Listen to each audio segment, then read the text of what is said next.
Magandang araw mga ka-Bench Reaction PH. Mainit na usapan ngayon sa paligid ng Los Angeles Lakers matapos ang report na mismong si Luka Doncic daw ang nag-request sa front office na subukang kunin si Giannis Antetokounmpo mula sa Milwaukee Bucks. Ayon sa mga analysts, kung papasukin ng Lakers ang ganoong klaseng trade, posibleng mabasag ang chemistry ng team at malaki ang chance na mag-tank ang Lakers ngayong season.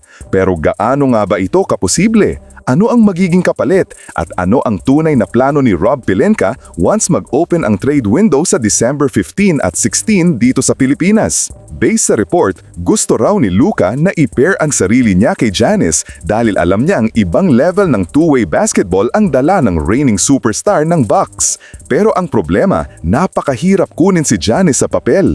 Mataas ang kontrata, matindi ang value at limitado ang picks ng Lakers dahil sa mga naunang trades. Dahil dito, maraming analysts ang nagsasabi na kapag tinuloy ito ng Lakers, automatic kasama sa trade package sina Austin Reeves at Rui Hachimura, dalawang importanteng piraso ng chemistry ng roster. Kapag nawala ang dalawang yan, tiyak na mababago ang rotation at posibleng bumagsak ang standings ng team. Kaya sinasabi ng ilang insiders, kung pipilitin ng Lakers ang Giannis trade, malamang hindi sila mag-campaign for a championship ngayong taon. Mas magiging transition year o soft tanking ang direksyon. Pero ano ba ang possible na paraan para maging realistic ito?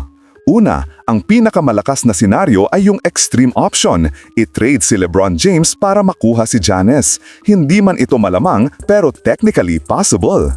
Pangalawa, 4-team mega trade, katulad ng nangyari kay James Harden nung binahi sa Houston Rockets pa siya. Kapag maraming team ang sumali, mas possible ma-match ang contracts at picks para sa Bucks. Pangatlo, ang pinakasimpleng paraan pero pinakamalabo, mismong si Giannis ang magsabi na Lakers ang gusto niya. Pero ayon sa mga bagong report, New York Knicks daw ang top destination ng Greek Freak kung sakaling humiling siya ng trade. Ang pwede lang galawan ng Lakers ngayon ay maglintay. Sa December 15-16, 15 sa US, 16 sa Pinas, doon pa lang pwedeng gumalaw ang karamihan ng players na pumirma ngayong off-season. At dito na inaabangan ng fans kung ano ang magiging galaw ni Rob Pelinka. Sabi niya, after the first 25 games niya, malalaman kung anong direksyon ang kukunin ng team. At syempre, papalapit na rin ang February trade deadline at alam natin, dito lumalabas ang mga biglaang pasabog. So mga ka-Bench Reaction PH, kung ikaw ang front office, susugal ka ba para makuha si Giannis kahit kapalit ang chemistry ng team? O mas okay na manatili sa current core at hayaan si Luka na mag-adjust? I-comment nyo sa baba, gusto kong marinig ang take nyo.